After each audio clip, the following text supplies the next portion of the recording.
Hi guys, this is Dan from Magic Pachinko with another short video on a vintage Pachinko machine. Today we're featuring a Nishijin Model A. This is called a front overflow machine because of this piece right here.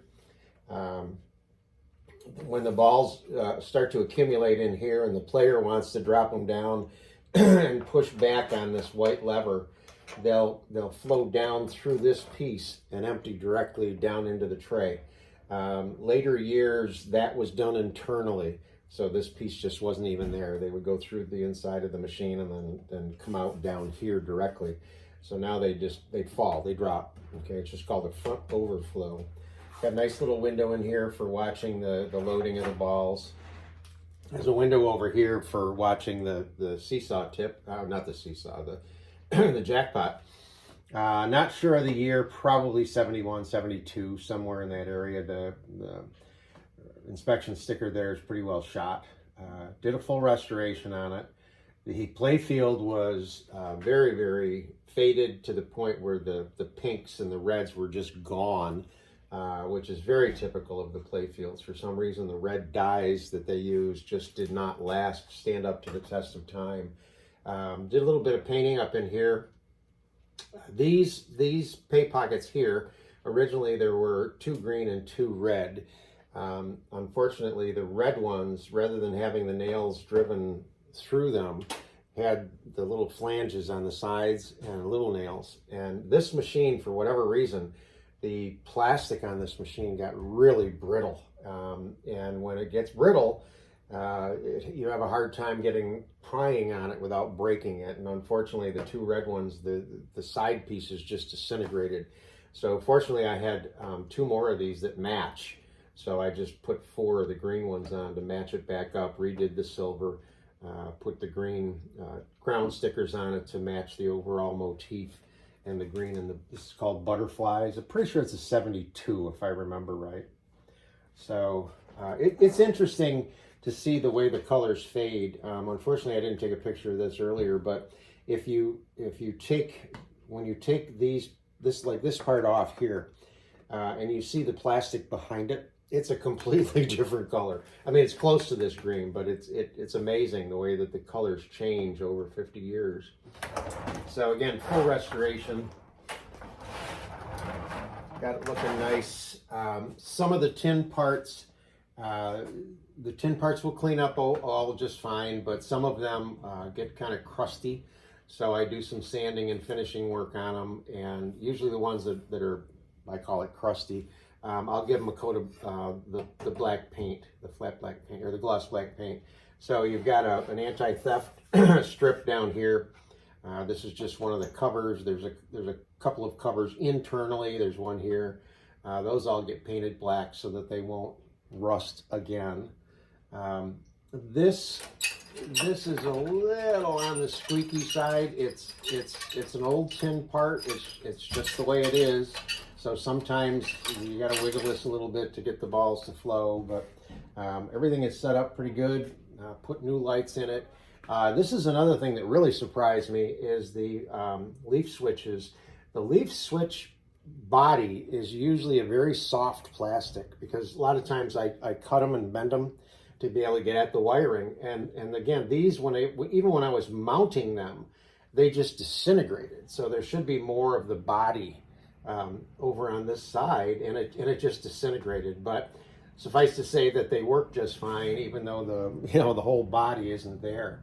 So the way you load a Nishijin Model A, you'll plug in your power supply to the wall, plug the power supply into the pigtail, and the ball out light will come on immediately because right here, this is being pushed down. The leaf switch is being pushed together, turns the light on. When there's enough balls in here, this will lift up and turn that light off. Okay, so the really important thing on a Model A before you load it is right over here. And some of the newer ones had an open and close little sticker here. This actually has a sticker, but it's done in Japanese. So I put a little bit of red marker on this little piece of wire, and there's a little red arrow right there pointing up. So you need to just put your finger in there and lift up on that little piece of wire. It goes up and down. You want to make sure it's lifted up. So when it's lifted up, let's see if I can get a shot of it in here. So bring this in, and I think that's a good shot. I don't know if you can see there we go. The two brass fingers that are in there. When they're down in there, it stops the balls into the jackpot. When this is up, or I'm sorry, when it's down, it allows the balls to fall right out of the machine. So make sure that's up. And then, as always, just to check to make sure everything is correct, you just take a handful, drop them in the upper hopper. This sometimes they'll just stick there, but most of the time everything's fine. So what happens is they run out of here, down like this, and then they go into a double file and feed the jackpot.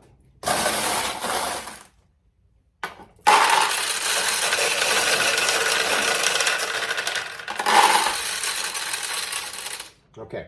So when the machine is set up correctly, what happens is when there's enough balls in this area, then this lifts up and stops the flow of balls. They'll just queue up in here. And again, this is a little sticky. This will lift off, turn the light off. It also lifts up a gate in the front of the machine that then allows the balls out of the launch ramp. So right now there's a minimum amount of balls in the machine. What I would do is just take a handful or two and run them in there. And then, assuming you have 500 balls, you're going to put 480 of them right up here. And so that this is full, this is full, this is full, this is full. That's the way you want your machine to be.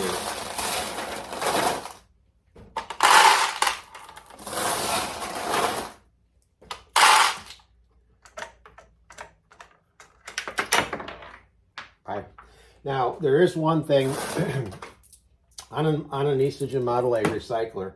The losing balls, this is where the drain hole is on the front of the machine. So the losing balls come out and they go right back into the tray that feeds the jackpot. That's why they call it a recycler, which is nice because you don't have to keep taking the balls and putting them back up here. If this gets too full, there is an overflow part right in here. In other words, if the balls build up real high in here, they'll go out this hole. If you can see the hole right there. That hole, they'll run through and drop down here. Now I have a 3D printed catch box there. I don't know if I have any of these available. I don't think I do, but you don't really need a box here for the normal play of the machine. This is occasionally maybe a ball will drop out. But this is mainly here so that when you unload the machine and push down on this, then the balls will drop down in here. So if you're ever going to take the balls out of the machine, you want to get a little box to stick in there. They'll just go all over the floor. So this isn't really a necessary thing. It's just kind of a cool thing to have. So now the machine is properly loaded. The last thing you want to do is check your seesaw. And the seesaw on this particular machine is this red piece of plastic. I've got a little red arrow there pointing this way. So you want to make sure that there's this little piece of wire here. You want to make sure that it's tipped back, not tipped forward. If it is tipped forward, it will hit this switch and turn your jackpot light on. So if this is on and stays on, that's not right. You want to push that back so that it's ready to be in a position where it can pay out.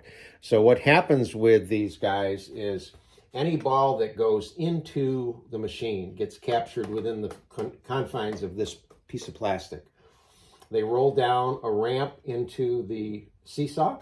The seesaw tips, and when it tips, it drops a ball down this chute here, right in through here, and the jackpot arm is up in here. So the weight of the ball pushes the jackpot arm down. This little wire right here is called the paper clip, Paperclip momentarily holds the ball there. In the meantime, the balls that are in here tip and go out the front of the machine as your win, and then the whole system resets. This lifts back up, resets your seesaw, lets the ball out, and in this case, the winning ball is designed to come back out to the player. Some of the machines, you'd lose the winning ball, but this winning ball setup will come back out. All right, so now the machine is all set and ready to go. So as a player, you would come along, put a bunch of balls in here, and if you remember from earlier when I said by loading enough balls in here, it turns out the ball out light, which is behind this piece of plastic, and it also lifts the gate out of the way to allow the balls that are coming in to actually get onto the launch ramp. So when you play Pachinko, you need to get into the habit of learning how to launch a ball properly, and I'll show you how to do it. It's really simple. You put your fingers underneath this, curl them around, and just use your thumb to push all the way down and let go. I mean, it's that simple. You need to get it all the way down to make sure that it does load a ball onto the launch ramp. Now, you don't want to get in the habit of just going like that because it just doesn't work. All the way down and let go. That's going to be a win. So the jackpot light comes on and it tips out 14 balls. So when you're playing the machine, you're betting one of your balls, trying to win 14 of the balls that are in the machine. As a player, that's what you're hoping to do. So ideally, you want to launch the balls so that they lose momentum right up in this area. And I just did that by dropping a ball right in here. Internally, it's going to run through the machine down and open this tulip, which now is a much bigger target for the next ball that comes along. Let's see if we can get a ball in that tulip.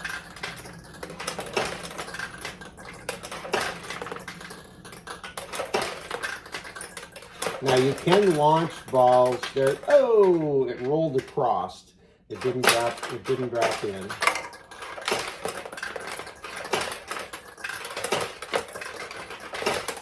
That bounced off of it again. Oh, I keep missing it.